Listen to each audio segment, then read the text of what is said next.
नंदुरबारात विविध मागण्यांसाठी रास्ता रोको, किसान सभा, शेतमजूर युनियन व सिटूचा एल्गार। नंदुरबार येथे विविध प्रलंबित मागण्यांसाठी अखिल भारतीय किसान सभा, अखिल भारतीय शेतमजूर युनियन आणि सिटूच्या वतीने सोमवारी 10 ऑगस्ट रोजी देशव्यापी जेल भरो आंदोलन करण्यात आले। या आंदोलनाचा एक भाग म्हणून करण चौफुली येथे सकाळी 11 वाजता रास्ता रोको करण्यात आला। यावेळी आंदोलकांनी जोरदार घोषणाबाजी करत विविध मागण्या मांडल्या।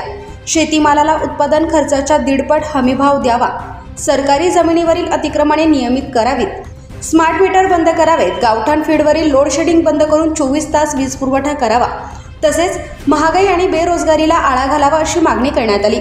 रेशनवर दरमहा 35 किलो धान्यासह खाद्यतेल, साखर आणि डाळी द्याव्यात, शेतमजुरांना किमान वेतन द्यावे, तसेच संजय गांधी आणि श्रावण बाळ निवृत्ती वेतन योजनेअंतर्गत 3000 रुपये पेन्शन द्यावी अशी मागणी करण्यात आली। अंगणवाडी, आशा कर्मचारी, शालेय पोषण आहार कर्मचारी आणि इतर कर्मचाऱ्यांना कायमस्वरूपी सेवेत सामावून घ्यावे अशी मागणी आंदोलकांनी केली।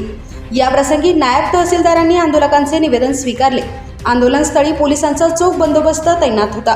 आंदोलनाला नथू साळवे, सगू न्हाये, ममता पाडवी, मनाशीबाई भिल आणि सकुबाई सोनवणे यांच्यासह शेतकरी, कामगार, पदाधिकारी आणि कार्यकर्ते मोठ्या संख्येने उपस्थित होते।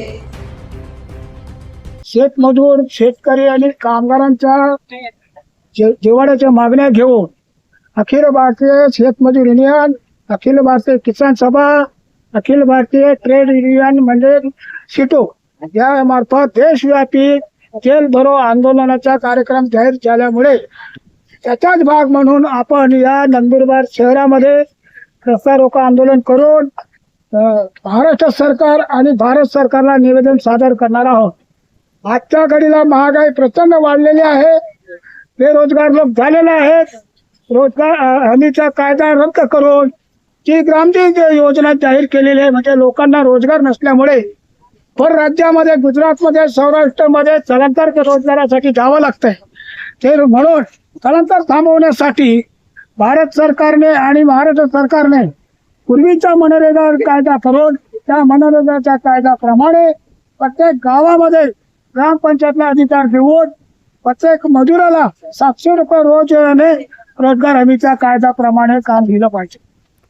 दिवसेंदिवस महागाई वाढल्यामुळे आणि त्या रेशन दुकानामार्फत फुकटाचे 5 किलो धान्य आम्हाला नको आहे, 2 रुपये किलो प्रमाणे गहू, 3 रुपये किलो प्रमाणे तांदूळ, डाळी, तेल वगैरे रेशन दुकानामार्फत 35 किलो धान्य, इतर वस्तू दरमहा गरीब लोकांना, शेतमजूर, गरीब शेतकरी, कामगारांना मिळालं पाहिजे ही मुख्य मागणी आहे।